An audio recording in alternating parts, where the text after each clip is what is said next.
ஈ அடிச்சிட்டு இருக்கு ஓட்டிட்டு இருக்கேன். நீங்க 1000 சொல்லுங்க. ஈ எறும்பு இருந்தா எவன் வாங்குவான்? அட நம்ம கடை பலகாரம் சுத்தமான சர்க்கரையிலையும் சுத்தமான நெய்யிலையும் செஞ்சதுன்னு ஈ எறும்புக்கு தெரியுது. இந்த ஊர் ஜனங்களுக்கு தெரியலையாடா? தெரிய வைக்கணும். எப்படி ஈ எறும்பு ஓட்டணும். எங்கடா விடிஞ்சதுல இருந்து ஓட்டி பாக்குற, அது ஓட மாட்டேங்குதா? என்கிட்ட விடுங்க. நீ இரும்பு தானே அடிச்சிட்டு இருந்த, ஈ அடிப்பியா? எல்லாம் அடிப்பேன். அப்படியா?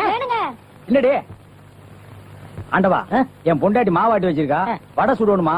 அவளுக்கு தெரியாது. நான் போய் சுட்டு வச்சிட்டு வர்றேன். ஒரு 5 நிமிஷம் கடையை பாத்துக்க. இந்த ஈ ஓடிக்கிட்டு. ஆமா வடையா உளுந்த வடையா? புழுத்த வடை புழுவோடு இருக்குமல்ல, பொண்டாட்டிட்ட 2 கொடுத்து விடுங்க. பலகாரம் எல்லாம் குறைஞ்சுன்னா கை கால் இருக்காது. அப்படி இப்படி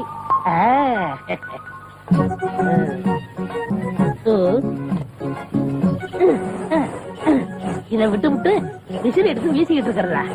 அடே உடனே சாகுதே, பரவாயில்லையே. மூட்டை பூச்சிதான்